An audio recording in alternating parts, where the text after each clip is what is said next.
자, 우리 오늘 은혜 받을 말씀은요, 구약 성경입니다. 우리 열왕기 하, 왕하, 우리 10장, 원래 좀 9장부터 쭉 봐야 되는데 내용이 길어서 제가 설교하면서 설명하는 걸로 하고, 우리는 10장 18절로 29절까지만 교독하도록 그렇게 하겠습니다. 열왕기 하 10장 우리 18절에서 우리 29절입니다. 제가 먼저 봉독합니다. 구약 성경 579페이지에 있어요. 열왕기 하 10장 18절이에요. 예후가 뭇 백성을 모으고 그들에게 이르되 아합은 바알을 조금 섬겼으나 예후는 많이 섬기리라.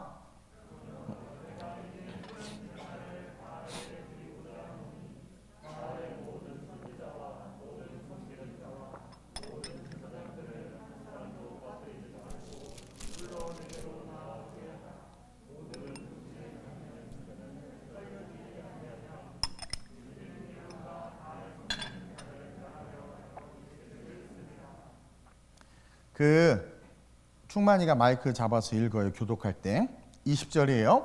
예후가 바알을 위하여 대회를 거룩히 열라하며 드디어 공포되었더라. 온 이스라엘의 사람을 두루 보냈더니 바알을 섬기는 모든 사람이 하나도 빠진 자가 없었습니다. 무리가 바알의 신당에 들어가매 바알의 신당 이쪽부터 저쪽까지 가득하였더라. 예후가 예복 맡은 자에게 이르되 예복을 내다가 바알을 섬기는 모든 자에게 주라 하며 그들에게로 예복을 가져온지라. 여호나답과 더불어 바알의 신당에 들어가서 바알을 섬기는 자들에게 이르되 너희는 살펴보아 바알을 섬기는 자들만 여기 있게 하고 여호와의 종은 하나도 여기 중에 있지 못하게 하라 하고, 무리가 번제와 다른 제사를 드리려고 들어간 때에 예후가 80명을 밖에 두며 이르되 내가 너희 손에 넘겨주는 사람을 한 사람이라도 도망하게 하는 자는 자기의 생명으로 그 사람의 생명을 대신하리라 하니라. 번제 드리기를 다음에 예후가 여휘병과 지휘관들에게 이르되 들어가서 한 사람도 나가지 못하게 하고 죽이라 하매 호위병과 지휘관들이 칼로 그들을 죽여 밖에 던지고 바알의 신당 있는 성으로 가서 바알의 신당에서 목상들을 가져다가 불사르고 묵상을 헐며 바알의 신당을 헐어서 변소를 만들었더니 오늘까지 이르니라. 예후가 이와 같이 이스라엘 중에서 바알을 멸하였으나 함께 이스라엘에게 범죄하게 한 느밧의 아들 여로보암의 죄 곧 베델과 단에 있는 금송아지를 섬기는 죄에서는 떠나지 아니하였더라. 아멘. 앞으로 예배 인도자들이 그 주중 예배 때는 교독할 때 성도들 읽을 때 마이크 들고 좀 읽어주시기를 부탁드려요. 자, 오늘 설교 제목이 멋있습니다. 한번 읽어봅시다. 제가 부르는 대로 따라하세요. 사라지지 않는 어둠. 옆 사람 쳐다보세요. 사라지지 않는 어둠. 그리고 우리의 행위와 우리의 신앙. 그래서 오늘은 사라지지 않는 어둠, 우리의 행위, 우리의 신앙이라는 제목으로 은혜를 좀 나누려고 합니다. 여러분, 태초에 흑암과 기품은 하나님의 말씀과 빛으로 말미암아 사라졌어.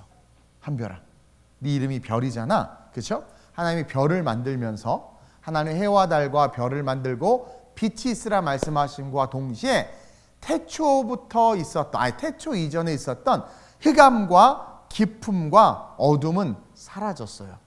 빛과 말씀으로 말미암아. 근데 하나님의 말씀을 어기고 우리가 우리의 의지로 어둠을 선택함으로 말미암아 아담과 하와가 루시퍼가 하는 말을 선택했죠. 하나님의 말씀이 아니라 그 어둠을 선택함으로 말미암아 그 태초 이전 흑암과 기품 이전에 있던 그 어둠이, 그 흑암이 다시 우리의 삶에 들어온 거예요.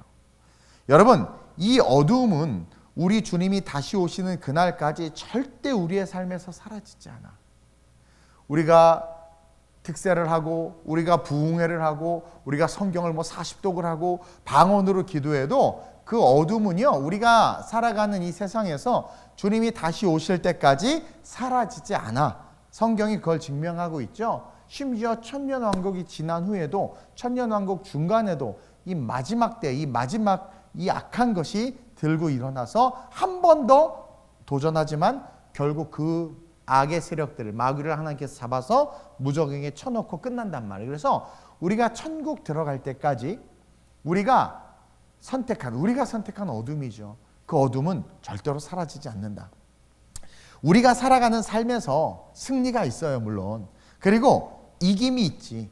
또 어둠이 사라지진 않고 어둠이 가득한 것 같지만 그 가득한 어둠이 있는 세상에서 우리는 평안을 누리기도 하고 따뜻함을 누리기도 하고 기쁨을 누리기도 해요. 승리를 누리기도 한단 말이에요. 그러나 동시에 그런 우리가 살아가는 삶에 어둠은 절대 사라지지 않고 존재하고 있다는 것을 기억해야 돼. 우리의 기쁨과 승리, 평안과 소망을 잃어버리게 하거나 놓치게 하거나 계속해서 우리에게 도전을 하면서 우리의 삶에 존재하는 것이 어둠이다.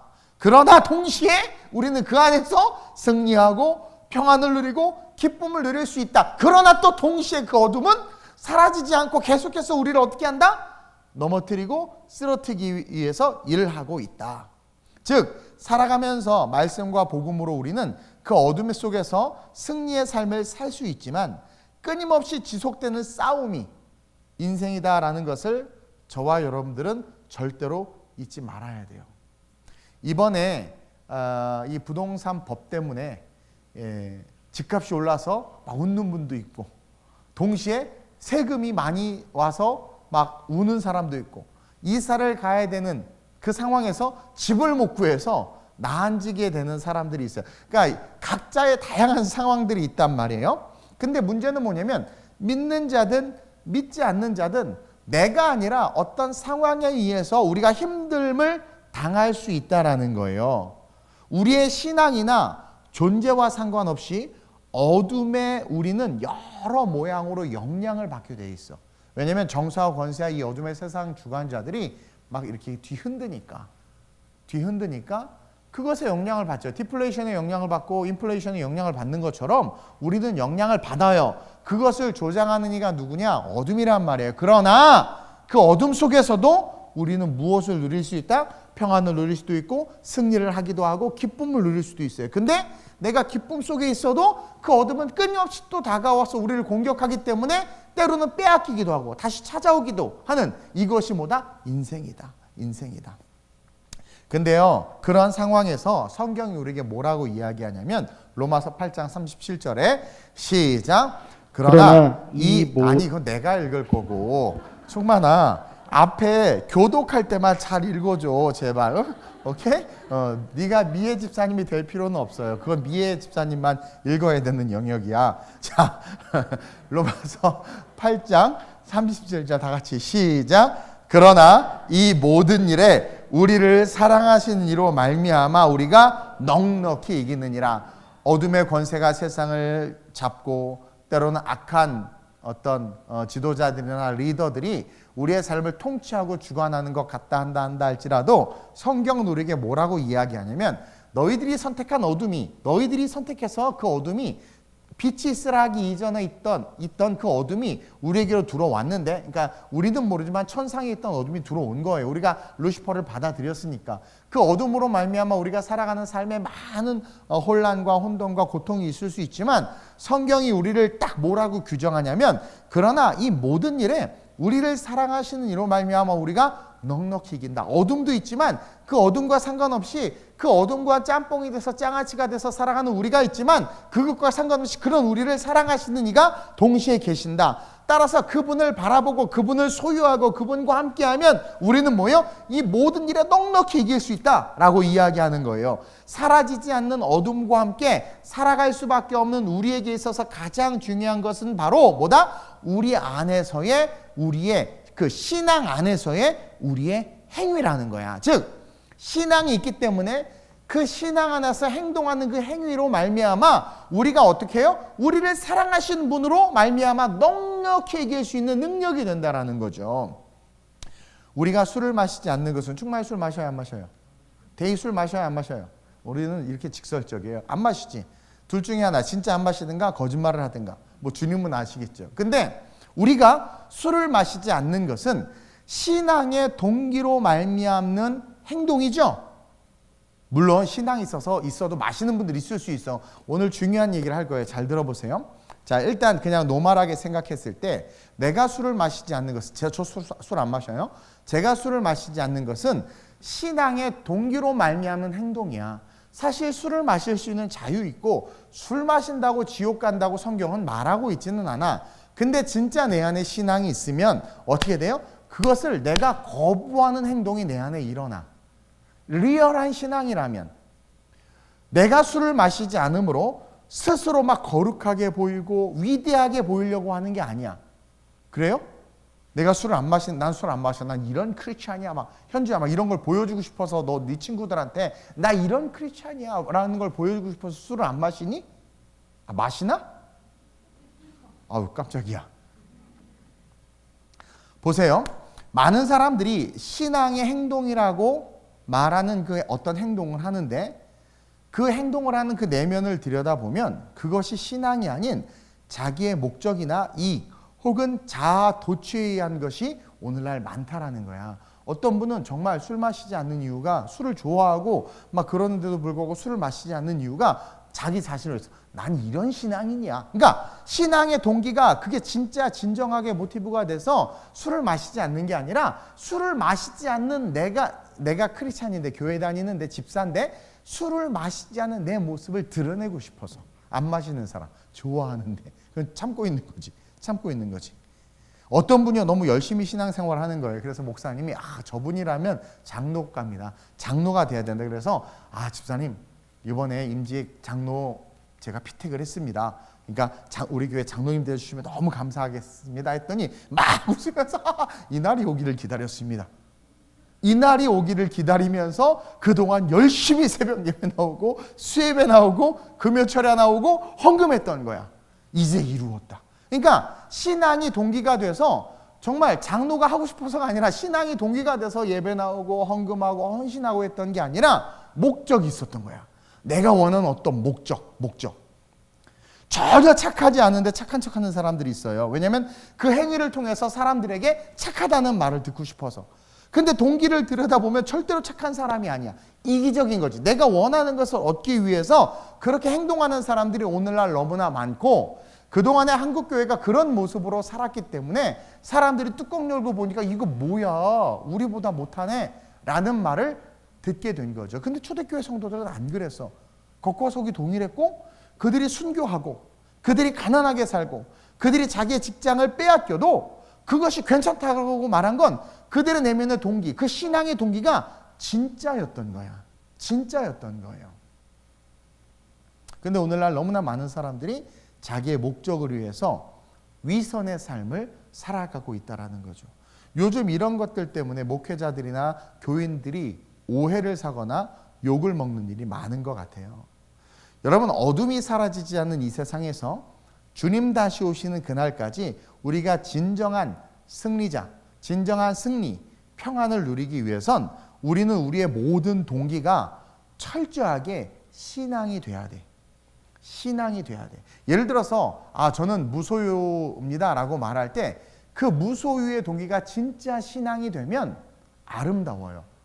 다시 말하면 욕심 없이 살아가겠다는 거거든.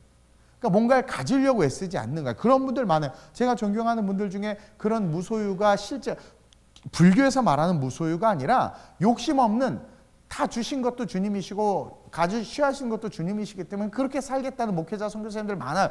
정말 훌륭하신 분들이에요. 근데 그게 어떻게 그럴 수 있냐면 그 신앙의 동기 때문에 그런 거예요. 저도요 제가 사람이 안 받으면서 목회한 게 그걸 자랑으로 하고 싶어서 한 적 한 번도 없어요. 제가 그걸 자랑한 거 봤어요? 근데 그게 제 안에 진짜 신앙의 동기가 됐기 때문에 그렇게 10년 동안 걸어올 수 있었고 정말 그 신앙의 동기가 돼서 걸어갔더니 하나님께서 한 가정을 붙이셔서 월세 내게 해주시고 한 사람을 붙이셔서 때때마다 옷 입혀주시고 한 사람을 붙이셔서 남보다 더 좋은 거 먹게 하시고 좋은 차 타게 하시고 했단 말이에요. 저는 그걸 또 경험하는 거죠. 신앙의 동기로 내가 어떤 행동을 했는데 그 행동으로 말미암아 하나님께서 기뻐하셔서 있어야 될 것을 채워주시는 것을 경험한단 말이에요. 근데 오늘날 많은 크리스찬들이 그 신앙의 동기가 아니라 그 동기는 숨긴 채, 그 동기가 자기를 드러내고 자기 자신을 나타내고 뭔가 자기가 원하는 어떤 목적이 있어서 그 동기는 숨긴 채 행동을 하는 거야. 근데 행동만 봤을 때는 거룩하지, 행동만 봤을 때 너무 아름다워. 근데 정작 뚜껑을 열고 들여다봤더니 그 동기가 뭐야? 자기 자신. 자기 자신을 드러내고 자기 자신을 높이고 싶었던 그 마음이 있는 거죠.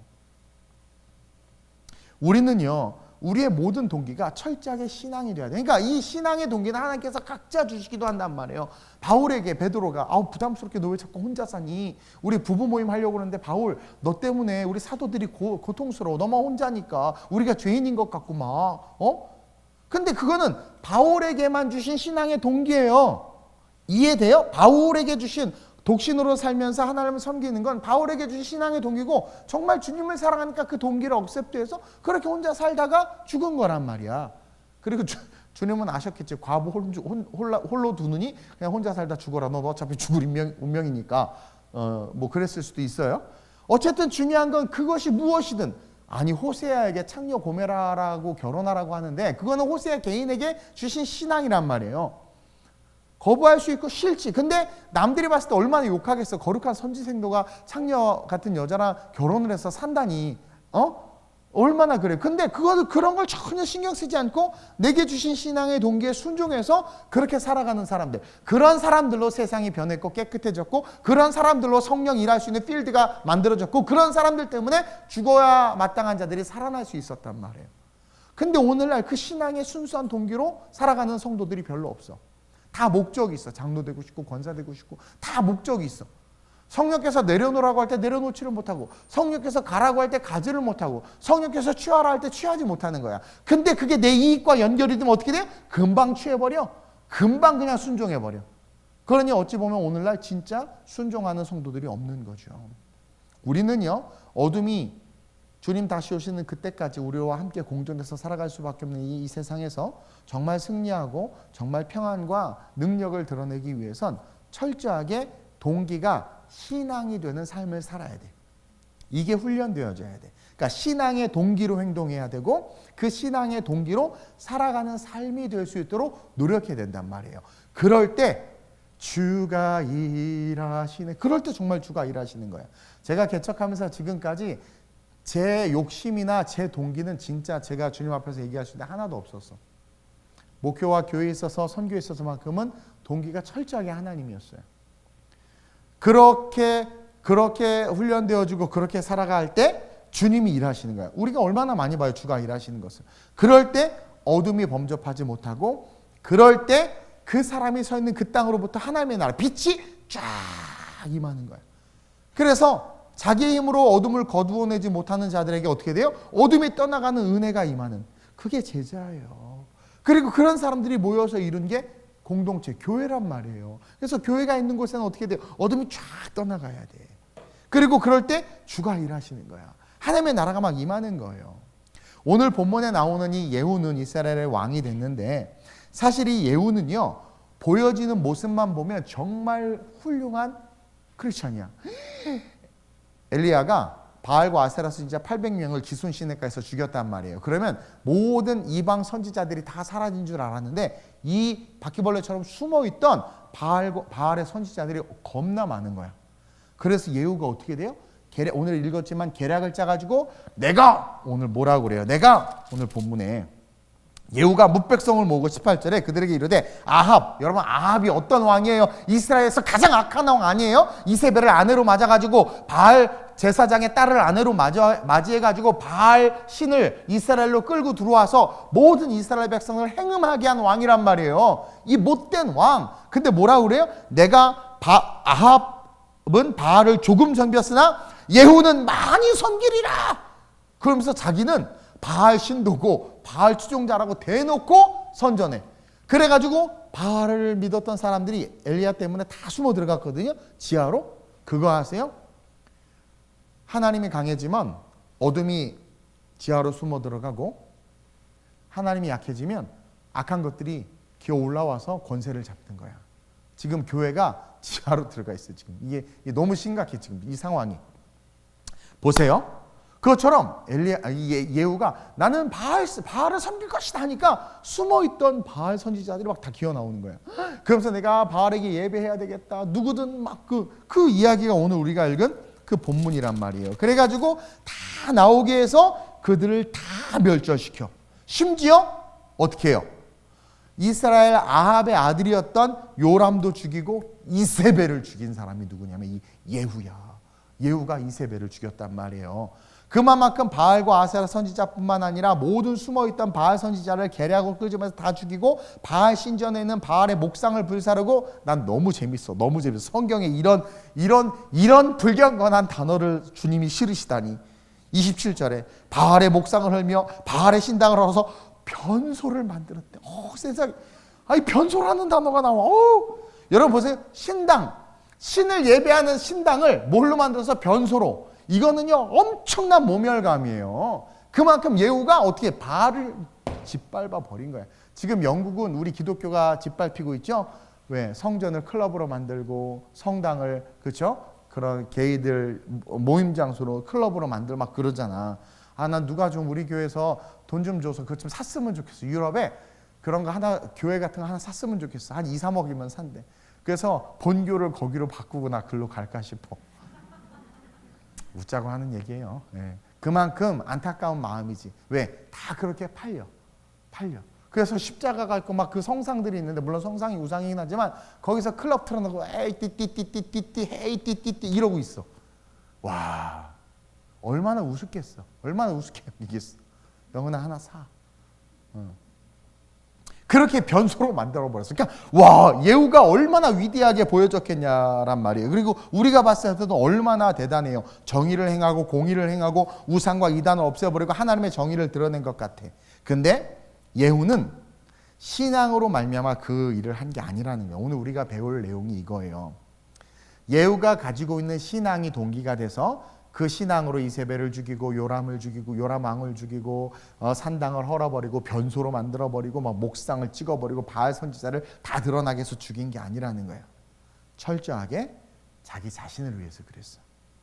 오늘날 우리 크리스찬들의 한국교회가 철저하게 자기 자신을 위한 신앙의 행위와 모습을 쌓아가고 있지는 않는가 좀 돌아봐야 될 것 같아요.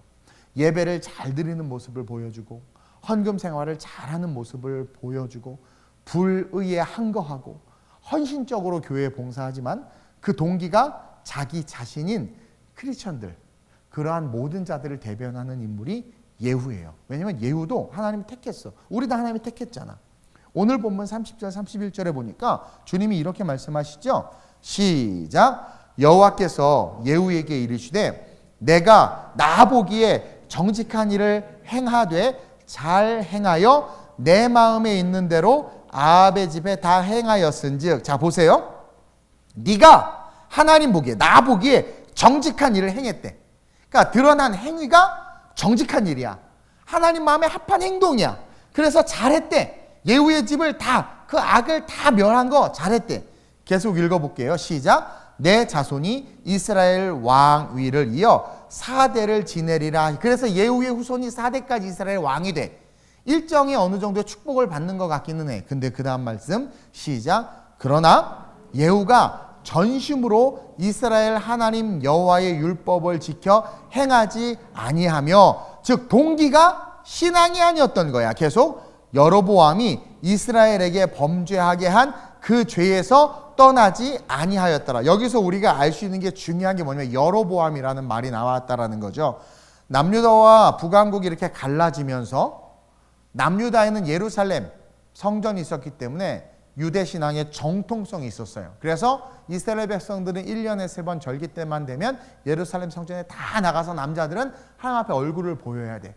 북왕국 남유다가 갈라지긴 했지만 절기가 되니까 북왕국에 있던 많은 이스라엘 백성들이 어떻게 돼요? 남유다 예루살렘 성전에서 예배드렸단 말이야. 그리고 다시 올라가서 삶을 사는 거야. 그것을 본 여로보암이 이거 안 되겠다. 그래서 어떻게 한 거예요?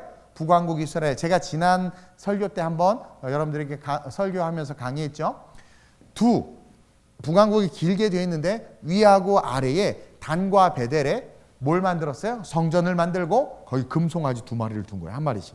그리고 여기가 예루살렘 성전을 대체할 예배의 처소다. 너희가 유다까지 갈 필요 없다.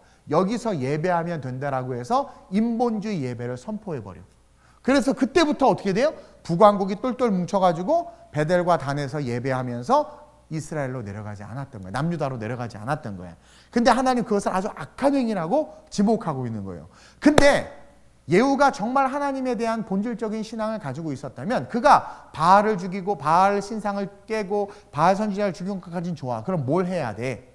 단과 베델에 있는 그 금송아지를 헐고 그 산당을 헐어버려야 되는데 그것을 행하지 않았다는 거예요. 이 말씀이 하는 것은 뭐냐? 예후가 전심으로 이스라엘 하나님 여호와 율법을 지켜 행하지 아니하였다는 것은 예후 안에 진짜 신앙이 없었던 거야.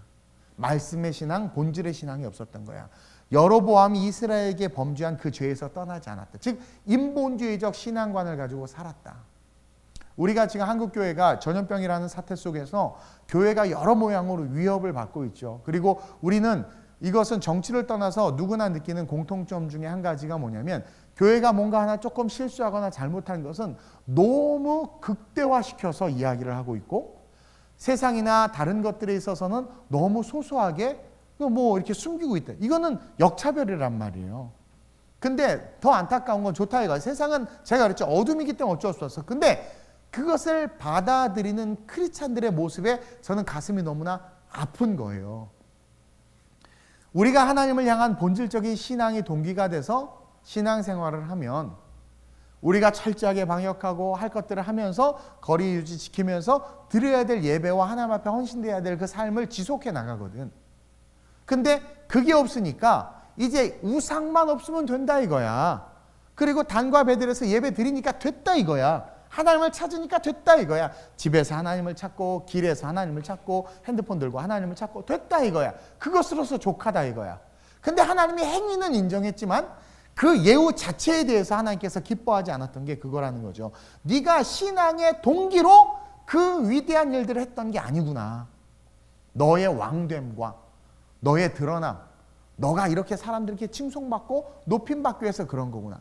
이게 목회자들 중에서 정치를 하는 분들도 보면은요, 그게 정말 소명이 돼서 하는 분들도 있을 수 있지만 그렇지 않고 인기에 연연해서 또 제가 전에 한번 이야기했지만 존경받던 한 원로 목사님이 은퇴하고 나서 은퇴하기 전에는 그렇게 예배와 성전에 대해서 그렇게 강조하고 저도 은혜를 받았는데 은퇴하고 나서는 뭐라고 말하냐면 건물의 교회는 없어져야 됐고 이제 새로운 시대를 교회가 받아들여야 하며 이제는 가정이 교회가 되는 시대가 됐다라는 전과 다른 말을 하는 거죠. 성경에 없는 말을 하는 거야.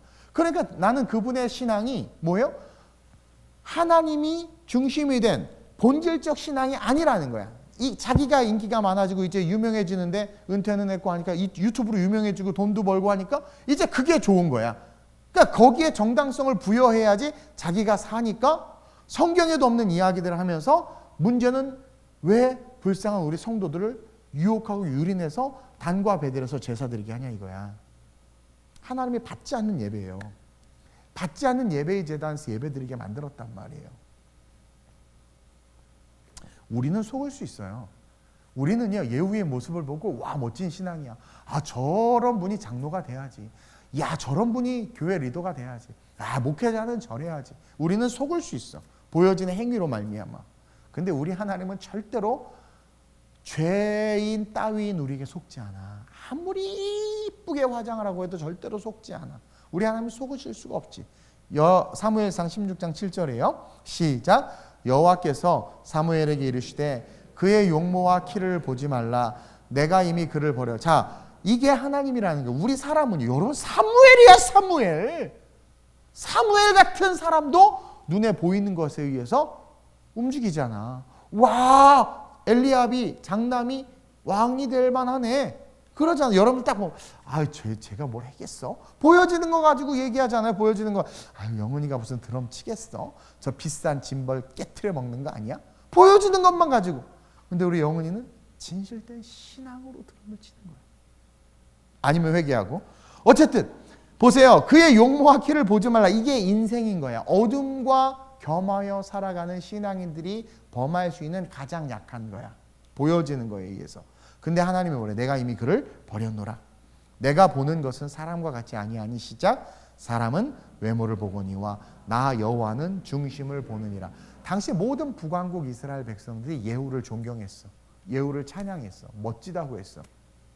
근데 하나님은 그 예후의 그 모습을 보면서 중심을 받기 때문에 뭐래요? 그래, 너 하는 일 훌륭해. 그 업적을 공로로 인정해서 내가 4대까지 이스라엘 왕이 되는 축복을 주겠어. 그러나 너는 신령과 진정으로 예배하지 않았어. 그렇죠? 내가 아노니 여로보암이 이스라엘에게 범죄한 그 죄에서, 즉 인본주의 예배에서 떠나지 아니했다. 이 무서운 거예요. 하나님은 예배를 너무나도 사랑하세요. 중심을 보시는 분이란 말이에요. 중심의 신앙을 보시는 분이라는 거예요. 그분을 우리는 절대로 속일 수 없어. 우리는 우리의 중심, 그 중심을 보시는 그 하나님 앞에서 철저한 우리의 중심의 그 동기가 신앙이 될 수 있도록 무장해야 돼. 너 주중에 교회 나와서 봉사하는 이유가 뭐야? 예수 그리스도. 너 주중 예배 빠지지 않고 이 코로나 시기에도 나와서 예배하는 이유가 뭐야? 예수 그리스도. 그렇게 남편이 핍박하고 저주하는데 너 그렇게 교회 나가는 이유가 뭐야? 예수 그리스도. 자기도 알죠? 내가 좀 적당히 하면 핍박도 안 받고 지혜롭게 하면 된다는 거 알아. 근데 그럴 수 없는 거야. 그 사람에게 주신 사명인 거야. 저 역시도 마찬가지로 저에게 주신 사명이 있어서 이렇게 목회하는 거고요. 그래서 우리는 우리가 찬양하는 이유도 예수 그리스도고, 사랑하는 이유도 예수 그리스도고, 헌신하고 양보하고 피해보는 이유도 예수. 너 왜 이렇게 맨날 당하기만 해? 당하는 이유가 뭐야? 예수 그리스도. 나도 그냥 핥히고 싶지만 내 안에 신앙 때문에 참는 거죠. 즉 모든 행동의 중심, 그 근본이 예수 그리스도가 돼야 돼. 이게 회복돼야 돼. 우리 교회가, 저와 여러분들이 예후처럼 택함을 받았으나 중심을 세우지 못해서 쓰임받고 버림받는 자들이 돼서는 절대 안 된다라는 거예요. 쓰임받고 버림받는, 이게 얼마나 어처구니 없어. 예후는 엘리사에 의해서 어느 날 이스라엘 왕으로 세워져요. 그게 9장에 나와. 집에 가서 읽어보세요. 그럼 너무 감사하잖아. 나 같은 게 그냥 군대 장관이었을 뿐인데 내가 왕이 된다고? 그럼 너무나 감사해서 정말 그 하나님을 바라보고 나를 택하신 하나님을 주목해서 바라보면서 당신이 원하시는 게 무엇인지를 묵상하고 그분의 뜻대로, 동기조차도 그분의 뜻이 되어서 그렇게 살아갔어야 되는데, 너무 좋았던 나머지 예후는 뭐예요? 자기가 왕이 된다라는 그 사실, 그게 좋아서 행위에 목숨을 건 거야. 행위에. 충성이라고는 말하지만 중심이 없는 충성이었죠. 중심이 없는 감사였다라는 거야. 하나님 앞에 감사할 때 중심이 없는 감사를 하는 거야. 그걸 놓친 거야. 예를 들어서 내가 할 수 없는 일이 중보자들과 하나님의 은혜 속에서 이루어졌단 말이에요. 그러면 그것에 대해서 정말 하나님 앞에 감사하는 마음이 있는지 여러분들 스스로 한번 진단해보고 점검해봐. 저는 코로나 시국에 우리 교회가 이렇게 예배를 드릴 수 있는 것에서 진심으로 감사해서 하나님 앞에 정말 감사의 마음과 감사의 예물을 드리기도 하고 고백을 해요. 여러분들 어떠냔 말이에요. 진짜 그게 있어요? 그러니까 여러분들에게 있어서 진정한 감사가 오늘날 이 시대에 사실 찾아볼 수가 없어. 그러나 조금만 섭섭해져 봐. 가만히 안 있죠. 그래서 마르다처럼 본질을 놓치고 일과 사명에 집중하는 사람들이 너무나 많아. 마음을 잃어버리는 성도들이 오늘날 너무나 많죠. 그런 사람들의 특징은 금방 섭섭해지고 실수하게 되고 서 있어야 되는 자를 놓쳐. 하나님이 예후를 쓰셨는데 안타깝게 도구로만 쓰임받고 버려진 것처럼 저와 여러분들은 절대로 그러지 않았으면 좋겠어요. 그 중심이 뭐냐? 바로 예배의식이야. 따라합시다. 예후는 예배의식이 없었다. 오늘 여기서 우리가 배워야 될 핵심, 그리고 수요 예배 성도들이 꼭 가졌으면 하는 그 중심의식이 뭐냐면 예배의식. 자, 다 해놓고는 마지막에 주님이 갑자기 뭐라고 이야기해요? 여로보암의 이야기를 하면서 여로보암의 죄에서 떠나지 않았다. 예배의식을 지적하고 있는 거야. 바알과 아세라가 문제인 것은 알았지만 예후는 바알과 아세라가 이스라엘 백성에게 있어서 문제인 것은 알았어요. 그러나 예배가 소중하다는 건 몰랐어. 이 시대가 악하다는 것은 알지만 이 악한 시대 속에서 예배가 소중하다는 것을 몰라. 내가 직장 생활을 하고 살아가는 삶에 있어서 그것이 때로는 힘들 수도 있고 어려울 수도 있지만 그 속에서 뭐예요?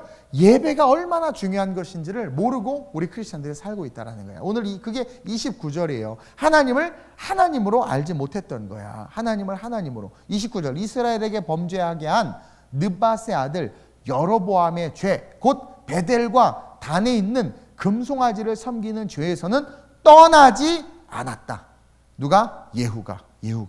28절 예후가 이와 같이 이스라엘 중에서 바알을 멸하였으나 행위로는 인정할 만했으나 그 행위의 동기가 뭐예요? 예배가 아니었다. 예배의식이 아니었다. 예배의식이었다면 베델과 단에 있는 금송아지를 섬기지 않았을 텐데 금송아지를 섬겼다라는 거죠. 하나님을 제대로 알지 못했다는 거야. 하나님이 뭘 원하시는지를 몰랐다는 거야. 아합과 요람과 이세벨에게 하나님이 왜 그토록 잔인하게 자기를 들어서 죽음을 주셨는지를 깨닫지 못하는 거야. 한국교회에 왜 이런 고통을 주는지 우리가 깨달아야 되는데 깨닫지를 못하는 거야. 우리의 모습 속에 예후의 모습들이 있지는 않았는가. 하나님은 자기 백성들에게 예배를 빼앗아가고 우상에게 죽은 것에게 예배하게 만든 인위적인 예배의식을 만든 그 짓을 지금 저주하고 있는 거예요. 그 짓을 저주하고 있는 거예요. 저와 여러분들 이걸 깨달을 수 있어야 돼요. 선과 악이 혼재해서 신앙생활하고 있는 시대가 오늘 이 시대다. 예후 역시 그 예배의 본질을 모른 채 그것을 바라보지 못한 채 선이라고 말하는 그 선을 행하는데 악을 도구로 써서 선을 행한 거야. 악을 도구로 썼다는 건 예후 안에 있는 자기 드러남, 자기가 왕이 된 거, 하나님이 나를 불러줬어. 근데 불러줘서 감사한 게 아니라 불러줘서 거기에 부합해야지. 그래서 내가 더 인정받아야지. 그래서 사람들에게 높임받아야지라는 선을 행하죠. 이세벨을 죽이고 바울의 산당을 행하는 허무는 그 선을 행하는데 내면에 악이 동기가 돼서 선을 행했기 때문에 버림받았다. 오늘날 이런 사람들이 너무나 많아. 내재된 악이 동기가 돼서 선을 행하는 자들. 악이 동기가 돼서 교회 안에서, 목회에서, 삶의 자리에서 나타나고 드러나는 자들. 너무나 많다는 거죠. 지금도 마찬가지예요. 우리가 살아가는 세상에 거짓 선지자처럼 빛을 가장해서 등장하는 수많은 말들, 메시지들, 소문들이 오늘날 너무나 많죠. 이 어둠은 절대 주님 다시 오시는 그날까지 사라지지 않아. 따라서 우리는 우리의 행위와 신앙이 하나 되게 하기 위해서 노력해야 돼요. 즉 모든 행위의 동기가 내가 아닌 주님이 되는, 이익이 아닌 말씀이 되는, 우리 충만이, 우리 또 여기 앞에 대의, 두 사람의 삶에 예를 들어서 살아가는 삶에 행하는 이유의 동기가 그 신앙이 돼야 된단 말이에요. 너 왜 그렇게 살아? 왜 그렇게 일해? 왜 그렇게 해? 했을 때 돈 때문에요. 상황이 어쩔 수 없어서요가 아니라 예수 그리스도 때문에. 그래서 헌신하고 희생할 때 한국교회가 세상에서 다시 빛과 소금의 역할을 감당할 수 있을 거라고 저는 믿습니다. 그래야 우리가 세상을 이길 수 있고 아까 말한 것처럼 어둠이 가득하단 말이에요. 그 어둠 속에서도 빛 가운데 싹 거할 수 있는 거야. 평안할 수 있는 거야. 저는요 오늘 이 말씀을 묵상하면서 어떤 생각이 들었냐면 하나님께서 어떤 장면을 보여주셨냐면 이제 우리가 이 시간 타임머신을 타고 애굽으로 돌아간 거야. 자, 애굽에 살아. 여러분들 애굽에 산다고 쳐봐. 근데 막 난리 법석이 일어나는 거야. 그러면서 모세가 말하기를 모든 이스라엘 백성들이요 오늘 밤 하나님께서 처음 난 자들의 모든 생명을 거두어 가실 텐데 어린 양의 피를 발라서 좌우명과 무슨 피를 발라서 그 집안에 들어가 있으면 다 살 겁니다. 자, 메시지를 들었어요. 그리고 어린 양의 피를 제사를 드려서 이렇게 좌우명과 문설주에 발랐단 말이에요. 그리고 그 안에 들어가서 여러분 그 안에 들어가 있다고 쳐봐. 자, 여기저기 곡이 들려. 사람이 죽어나간 소리가 들려. 그렇죠? 그 방 안에 있을 때 여러분들은 어떤 모습일 것 같아? 내가 지은 죄 때문에 벌벌벌 떨고 있을 것 같아요? 아니면 어떨 것 같아? 물론 우리는 대부분 그러고 무서워서 막 이러고 있을 수도 있어요. 그래서 막 하나님 앞에 막 간절하게 기도할 수도 있어. 근데 저에게 보여주신 느낌은 말씀을 준비하는데 짧게 애니메이션처럼 돌아가는 장면이 뭐였냐면 그 안에서 막 춤추는 내 모습을 보여주시는 거예요. 하나님이. 밖에는 죽음이고 어둠의 천사, 죽음의 천사가 처음 난 자들의 생명을 다 앗아가고 있고 비명과 고통과 어둠이 가득 차 있죠. 근데 좌우명과 문설주에 어린 양의 피가 발려진 집 안에는 뭐 조그만 호롱불, 모닥불이 펴 있을 것이고 이 사람 저 사람 모여 있을 거야, 가족들이. 근데 그렇게 벌벌벌 떨고 있으나 춤을 추고 있으나 어쨌든 죽음의 천사는 그 피가 발라진 집 안에 들어올 수 없다라는 거야. 따라서 우리는 그 어린 양의 피가 발라진 집 안에서, 이 성전 안에서, 교회 안에서, 신앙 안에서 어떠한 삶을 살아야 돼요? 기뻐 춤추며 뛰노는 삶을 살아야 된다는 거야. 이것은 뭘 뜻하냐면 우리 안에 진정한 신앙이 동기가 되는 거죠. 말씀을 믿는 거야. 내 꼬라지가 형편없어도 하나님이 나를 사랑하시고 그 하나님의 사랑함으로 말미암아 순종하는 삶을 살면 그 삶은 축제의 삶이 될 수밖에 없는 거죠. 어둠이 아무리 가득해도 빛 가운데 거할 수밖에 없다라는 거야. 즉 본질적 신앙이 근간이 되고 동기가 되면 우리는 늘 평안할 수 있어. 분명히 말하잖아요. 아무리 훌륭한 사람들이, 아무리 능력 있는 사람들이 어떻게 정책을 펼치고 어떻게 방향을 잡아도 세상은 종말 향해서 달려가. 어둠을 향해서 달려가. 그러니까 진정한 평안은 정치나 경제에 있지 않아. 문화에 있지 않아. 문화도 전쟁 나면 다 없어져. 진정한 평안은 어디 있어요? 신앙과 말씀 안에 있는 거야. 그래서 유태인들이 그 나치 치하에서 가스실에 들려갈 때도 그리고 그렇게 갇혀서 지낼 때도 그 어떠한 정치적, 군사적, 생명의 위협과 같은 총칼을 들이대도 그들의 평안을 뺏을 수 없었잖아. 그리스도 안에 있는 그 평안을 누릴 수 있어요. 좌우명과 문설주가 우리에게 발라져 있단 말이에요. 그러면 우리는 그 안에서 아무리 어둠이 가득해도 뛰어놀아야 돼. 그리고 우리가 뛰어놀수록 뛰는 만큼 어둠이 사라져. 뛰는 만큼. 그래서 정말 철저하게 신앙이 동기가 돼서 저와 여러분들의 삶을 살아가고 말씀이 동기가 돼서 삶을 살아가면 어떻게 돼요? 신바람 날 수밖에 없는 거예요. 저는요 예전에 뉴스를 보고 화가 났어. 막 열받았어. 근데 요즘은 평안해. 왜 그러냐면 제가 가진 신앙으로 말미암아 진심으로 나라를 위해서 기도하는 게 중요하다는 것을 깨달았고 진짜 기도해요. 그리고 동시에 하나님이 일하실 것을 믿어. 물론 예를 들어서 지금 뭐 주택 문제 때문에 난리라고 하는데 그런 문제로 고난이 있을 수 있죠. 그 고난의 당사자가 될 수도 있어요. 근데 신앙의 동기가 실제가 되면 그런 고난의 당사자가 돼도 인내하고 기뻐하고 즐거워할 수 있는 비밀이 이 안에 있다는 것을 깨닫게 되는 거예요. 그리고 예후처럼 또 하나님은 당신의 목적을 위해 사람들을 세우시고 쓰실 것을 저는 믿기 때문에 기대하는 거야. 그러니까 계속 막 상황이 엉망진창이고 예를 들어 어지러운 세상이 온다 할지라도 하나님은 예후와 같은 자를 들어 쓰실 거야. 예후가 신실한 신앙인은 아니었지만 소기의 목적을 달성하는 도구로 쓰였고 그 고레스 왕 역시 하나님을 믿는 왕이 아니고 그 자체가 신이라고 말했던 그였지만 그를 통해서 하나님이 이스라엘 백성을 풀어 보냈단 말이에요. 그것처럼 일하시는 하나님을 믿기 때문에 진짜 기도하는 거지. 또 때때로 어떤 사람들은 사사로서 사명을 받아서 일어날 거라는 거예요. 그러니까 하나님의 전적인 계획과 능력을 믿고 의지하게 되니까 주어진 환경 속에서 그냥 뛰노는 인생이 되는 거예요. 뛰노는 인생이 되는 거예요. 즉 사라지지 않는 어둠 속에서 불평불만하지 않고 그 어둠 속에서 우리는 우리에게 주신 평안과 기쁨을 누리면서 우리가 살아가야 될 길을 살아가는 거죠. 그러다 보면 어떻게 돼? 길이 만들어지는 거예요. 길. 사람들이 그 길을 보고 또 달려오는 거죠. 그래서 우리로 하여금 세상이 빛이라고 말하고 우리가 진짜 신앙이 동기가 돼서 행동하는 삶이 될 때 우리는 산에 있는 동네가 숨기지 못해. 우리를 하나님께서 등경 위에 둘 수밖에 없다는 거죠. 우리가 높아지는 거야. 즉 저와 여러분들이 기억해야 돼요. 사라지지 않는 어둠, 세상에 대해서 불평불만하지 말고 우리의 행위를 돌아보는 게 먼저다. 그리고 우리의 동기를 살펴보고 단지 바알과 아세라상과 산당만 헐면 되는 게 아니라 베델에 있는 가짜 예배와 금송아지까지 헐어야 된다. 이게 너무나 중요하다. 이 예배의식이 우리에게 있어야 된다. 그리고 그 예배의식을 가지고 우리가 행동하는 그 모든 행동은 어떤 일이 된다? 빛이 되고 소금이 된다. 그래서 어둠이 없어질 수는 없지만 우리 안에 진정한 예배의식을 가지고 우리가 움직이기 시작할 때 전능하신 하나님이 우리를 통해서 일하심으로 말미암아 우리가 살아가는 모든 삶의 영역에 어둠이 근접지 못하도록 머리털 끝 하나 손대지 못하는 축복이 임하게 된다는 거죠. 그래서 모든 행동의 동기를 철저한 신앙이 되게 하는 저와 여러분들이 됐으면 좋겠어요. 모든 행동의 동기가 철저하게 신앙이 돼야 돼.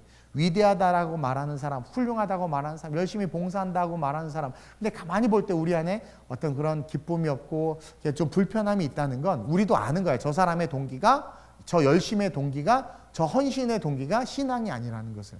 근데 진짜 신앙의 동기가 돼서 열심을 내는 사람들을 보면 아름다워요. 이뻐요. 그리고 사실은 하나님은 그런 사람들을 통해서 우리를 살리셨던 거야, 그동안. 지금도 살리고 계시고. 그래서 저는 우리가 결단하고 그러한 삶을 살아갔으면 좋겠어. 오늘날 예후 같은 사람이 되고 싶어하는 사람이 너무나 많아.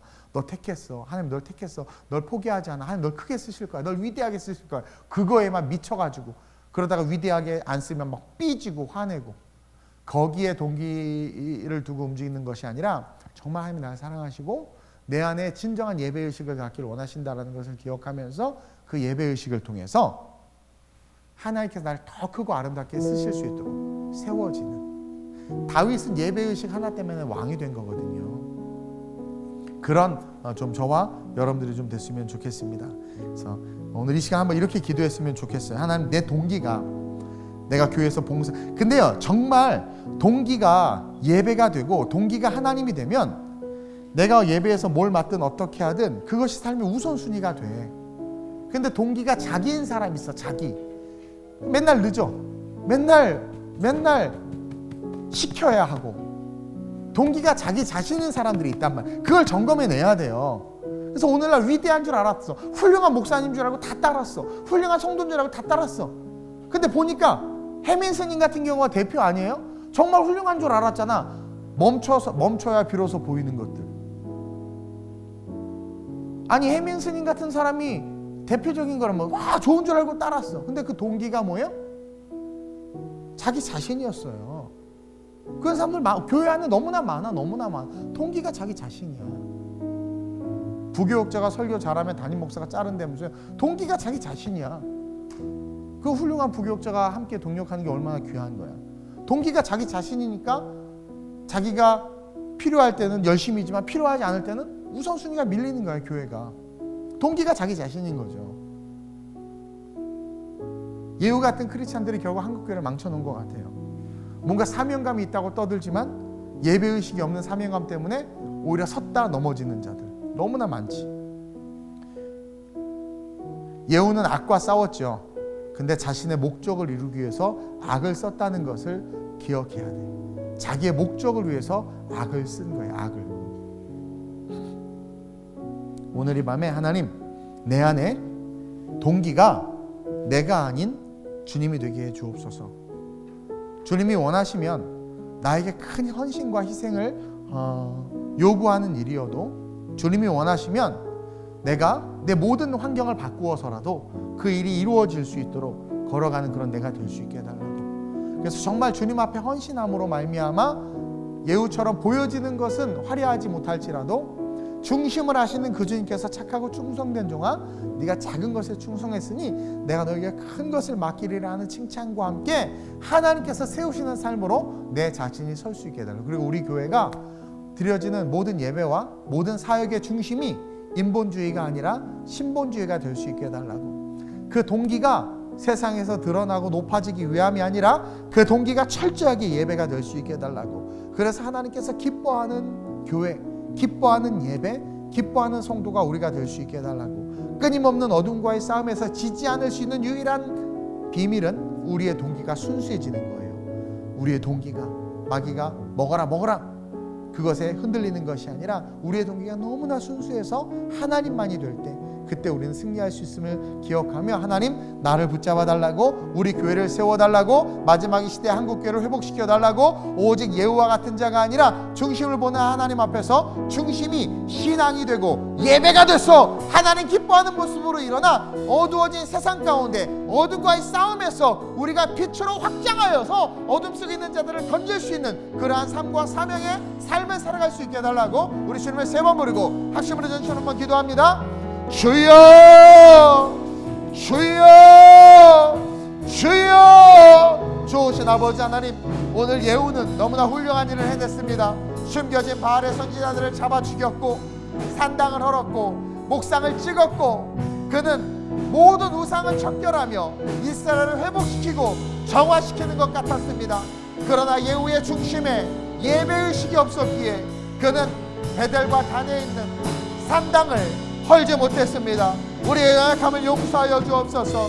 예배의식 없이 했던 봉사, 예배의식 없이 신앙생활했던 그러한 모든 삶들, 겉으로는 훌륭한 신앙이 있는 것 같았지만 그 중심에 예배가 없이, 하나님이 없이 내가 있었던 것들, 하나님의 시간 깨달았사오니 내려놓게 하여 주옵시고, 오직 하나님만을 기쁘시게 하기 위하여, 하나님만을 섬기기 위하여 다시 한번 우리의 신앙의 동기가 새로워지게 하여 주시옵소서. 내가 나사렛 예수의 이름으로 명하노니 우리 안에 있는 모든 동기는 말씀이 되고 신앙이 되고 예배가 될지어다. 우리 안에 있는 모든 동기는 예수 그리스도 그 십자가 은혜가 될지어다. 그래서 정말 하나님 앞에 감사하기 때문에, 정말 감사하기 때문에 살아가고 봉사하고 헌신하고 희생하는 삶이 될지어다. 주님, 그래야만 어둠의 시대 속에서 살아갈 수 있고 승리할 수 있고 생존할 수 있습니다. 그래야 어둠의 시대 속에서 세상을 이길 수 있습니다. 그래야 어둠의 세상에서 교회를 지키고 예배를 지킬 수 있습니다. 마지막 때 흑암의 권세와 어둠의 권세가 이 땅의 교회를 무너뜨리고 믿는 자들을 무너뜨리려고 할 때, 그때 본질적 신앙을 가진 자들이야말로 그 모든 문제를 해결하고 회복의 길로 이끌 줄로 믿사오니, 그러한 교회, 그러한 성도가 우리 교회, 우리 성도들 되게 하여 주옵소서. 하나님, 특별히 하나님 앞에 젊은이들이 나와 예배하기를 원합니다. 이 자리가 그 시간 되게 하시고 그 예배를 위한 하나님 준비의 시간 되게 하시고, 그로 말미암아 하나님 일하실 것들을 기대하며 작지만 한 걸음 한 걸음 걸어가는 그 우리 모두가 될 수 있도록 주님 붙잡아 주시옵소서. 역사해 주시옵소서. 하나님, 보여지는 게 중요하고 드러나는 게 중요하고 뭔가 업적을 이루었다는 게 중요한 것이 오늘날 이 시대가 되어버렸습니다. 목회자의 영성보다 목회자의 학위와 학력을 더 중요시 여기고, 신앙의 영성보다 세상의 인지도와 세상에 보여지는 것들이 더 중요시 되어져서 사람들을 선택하고 뽑고 따르다 보니 오늘날 우리는 단과 베델에서 예배를 드리고 있는 모습으로 서 있지는 않는지 우리 스스로를 돌아보게 해 주옵소서. 예후가 훌륭한 업적을 이루었지만 그는 하나님을 향한 예배의식을 갖고 있지 못했습니다. 이난에 대한 정죄는 있었지만 본질의 예배에 대한 깨달음은 없었기 때문에 결국은 버림받았습니다. 하나님, 말씀에서 떠나지 않는 신앙, 십자가 그 은혜가 살아있는 신앙, 그래서 어둠 속에 뒤덮여 있어도 그 안에서 뛰놀 수 있는 신앙, 그 안에서 기꺼이 헌신하며 희생하며 순교할 수 있는 신앙, 신앙이 동기가 되어 움직이는 그들로 말미암아 기독교는 지켜졌고, 그들로 말미암아 종교개혁은 이루어졌고, 그들로 말미암아 지금 우리가 이렇게 편하게 예배 드릴 수 있음을 하나님 기억하며 우리 역시 우리 다음 세대들에게, 우리 아이들에게 마음껏 예배할 수 있고 마음껏 주님을 찬양할 수 있는 그 필드를 줄 수 있도록 우리 안에 신앙이 동기가 되어 세상과 싸우며 어둠과 싸우며 일어설 수 있는 그런 크리스찬들 될 수 있도록 주님 붙잡아 주시옵소서. 우리 안에 진정한 예배의식이 있어야 교회가 교회 될 수 있습니다. 하나님, 요즘에 거짓 선지자들이 너무나 많이 일어나고 있습니다. 너무나 많이, 너무나 달콤한 말로 형형 각각 정말 우리 귀에 딱 맞는 말들로 성경에 주님께서 예언하시고 우리에게 경고하셨던 것처럼 자기 귀에 맞는 스승들, 그와 같은 메시지들이 너무나 많은 이 시대 속에서 오직 말씀, 오직 성령으로 돌아가 그 순수한 동기로 어둠에 침몰당하고 있는 가족과 이웃과 세상과 나라를 구할 수 있는 자들이 이 땅의 교회와 크리스찬들, 특별히 아름다운 우리 교회 될 수 있도록 주님께서 이끌어 주시옵소서. 순수한 신앙의 동기를 가진 자들은 모든 것을 헌신합니다. 모든 것을 주께 내어드립니다. 주를 위한 것을 아까워하지 않습니다. 하나님, 오늘날 이 시대의 가장 큰 적은 우리 자신입니다. 너무나 이기적이고 탐심과 욕심에 사로잡혀 있습니다. 마치 하와의 모습을 보는 것 같습니다. 우리 자신을 이길 수 있는 유일한 비밀은 우리에게 주신 은혜를 기억하는 것이며 그 예수 십자가 보혈 안에 있는 것이오니, 그러한 삶을 사는 우리 성도들 되게 하셔서 마지막 시대의 소망 될 수 있도록 주님께서 역사해 주시옵소서. 이 나라 이 민족을 회복시키시고 한국교회를 사용해 주시옵소서. 감사함을 드리며 좋으신 예수님의 이름으로 기도드립니다. 아멘.